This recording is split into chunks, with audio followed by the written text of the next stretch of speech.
Shout out mga road trip ngayong araw mga sir, ay gusto ko lang i-share sa inyo ang motor na ito mga bossing. Ay napakahalaga ng motor na ito dahil itong motor na ito mga bossing ay mayroon sentimental value para sa akin. Alam nyo ba mga bossing, noong 2012 ay ito yung motor na ginamit ko nung umuwi ako sa Samar. Mula Surigao papuntang Samar, ito yung sinakyan namin ng pamilya ko.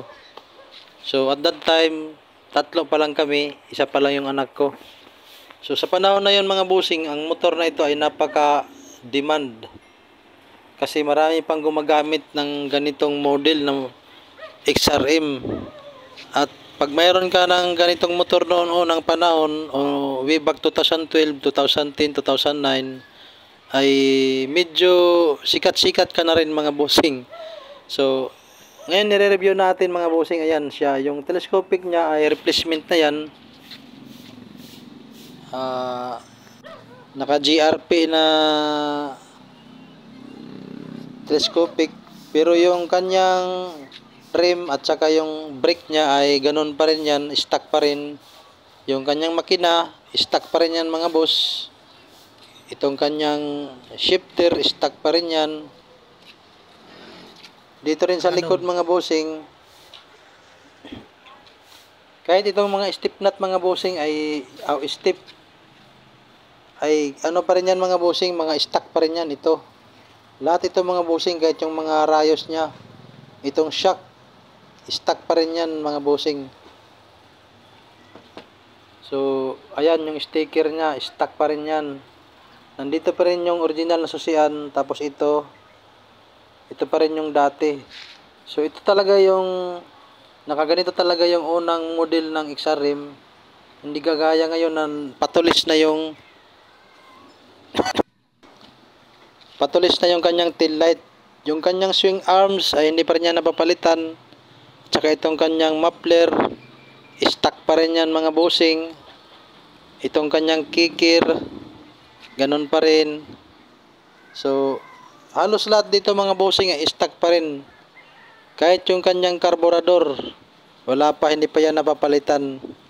Simula 2010. Itong kanyang mga flaring, saka yung mga kaha ng motor na ito ay stock pa rin yan. Kahit itong sticker mga bossing, ito pa rin yung dati, wala pa rin nagbago. So yung upuan lang niya mga bossing, cover lang napalitan. Tapos itong kanyang monobila ay napalitan na rin. Tapos ito mga bossing, yung susian ay pinalitan na rin yan mga bossing kasi nasira. So itatry lang natin iyon para makita nyo rin kung gumagana pa yung panel board. So dito mga bossing, hindi na siya gumagana. Tapos yung kanyang starter ayaw na rin. Ayan. So tatry natin na paanda rin ito mga bossing para malaman natin kung tatakbo pa ba ito mga bossing. Pero actually daily use ito mga bossing. Hanggang ngayon ay ginagamit pa rin yan. May mga paunti-unting inaayos pag nasisira. Siyempre normal naman yan sa motor. Ayan, one click lang siya mga bossing. So ganun katibay ang motor na ito mga bossing. Biruin mo 2010 hanggang ngayon ay tumatakbo pa rin. Nasa 14 years old na ang motor na ito. So ang kanyang fuel gauge ay gumagana pa rin mga bossing. Hindi pa rin nasisira. Although yung kanyang speedometer hindi na gumagana.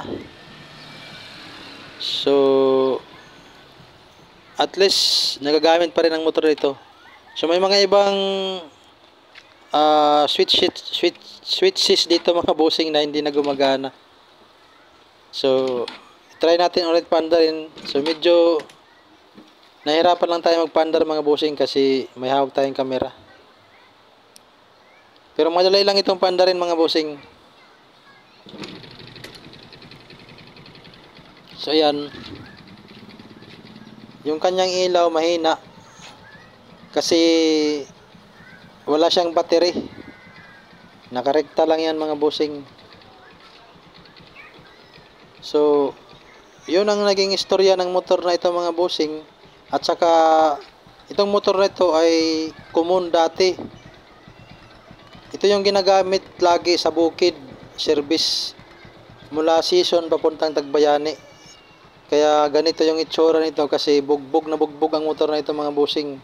So maraming salamat sa panonood. Please like, subscribe, and share mga bossing.